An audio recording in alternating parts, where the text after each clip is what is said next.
There's a difference between your right to die and a difference between a government getting put into your life and stating and using things like ads on TV to subliminally drip messages that it is okay to tell grandma at 70, even though she's probably not that bad, pretty healthy, but just not producing economically for the country, that they should go die.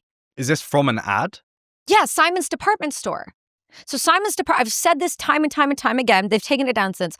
I said it on Jordan Peterson. I said it on Trigonometry. And you can go Google it. Simon's department store ran an ad. This was like a couple years ago now. They ran an ad selling their home goods. Okay? It was on a beach. Let me paint the picture for you, Ellie. It was on a beach. It was beautiful. There was cliffs behind her. There was bubbles going everywhere. And she was talking about how she was going to go cross the Rainbow Bridge. Let me just give you a little more insight. Simon's is a department store that sells clothing and home goods. This is not a medical establishment. This is like where when I lived in Quebec, of course it's from Quebec, I would go there and buy Billabong hoodies, advertising assisted suicide and slow dripping to the general public that this was the right thing. And the kicker about it is like the girl who did it just couldn't get access to proper health care. She wasn't choosing it because she's like, I want to die. And that's the thing people don't get. There has been research and studies on this. Like, people don't always choose it because they want to die. The majority of them don't want to die. But we can't get access to healthcare in Canada. Like, I'm having knee surgery next week. How I got into that surgery in a short period of time was going through a mentor who went through a sports team who called the Canucks. It wasn't because I went to an emergency and could see a doctor. I couldn't get an MRI or a scan or a CT or anything on my knee for at least 6 months. I had to pay privately over almost $1,000 to go get it done that week so that I could even make a decision to make a plan to see a surgeon. You're like 18 to 24 months. Like, our healthcare is like the waiting room ER 5 minutes from my house has an average of 7 to 12 hours waiting. People die in our waiting rooms just chilling, waiting for doctors. And this is like not like a one-off. This is like a all the time off. Like, at ARC this week, I met with a doctor from Nova Scotia who legitimately had a patient who was 36 weeks pregnant that went in and they pumped her with so much drugs because she couldn't stop vomiting. Turns out there was a whole other issue they didn't pay attention to. Now there's a lawsuit. Because our healthcare is broken.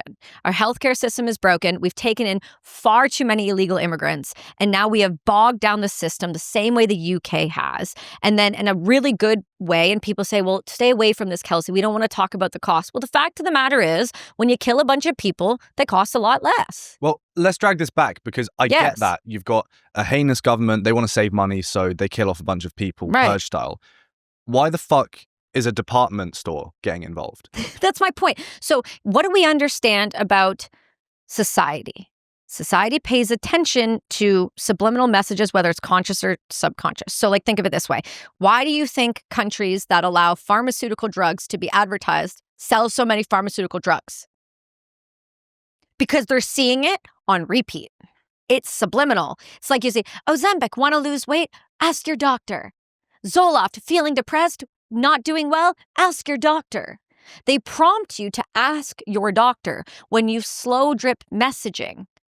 You have to remember it's being subconsciously planted in the mind. This goes back to one of the coaching practices that I run, right? It's very simple. You are the sum of the 5 sounds, the 5 people, the 5 environments, the 5 podcasts, the 5 music.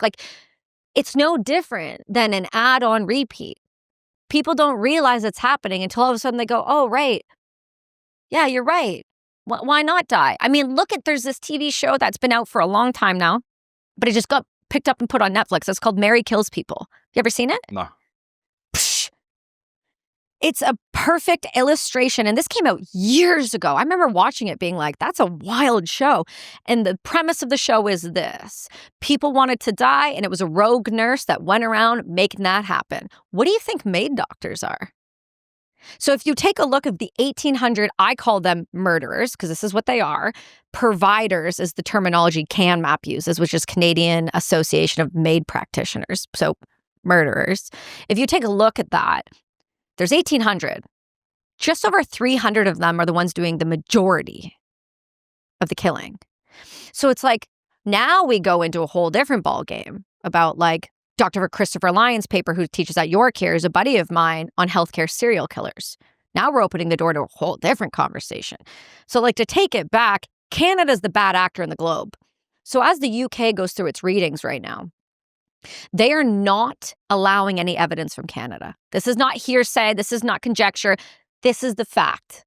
Because I have several people, I have a little MAID group, and by little, I mean pretty substantial heavy hitters all in one group chat. There's 40 of us, lawyers, doctors, scholars, family members whose loved ones were taken by MAID, right? And the thing that you have to understand is these are all people that are way more invested than me.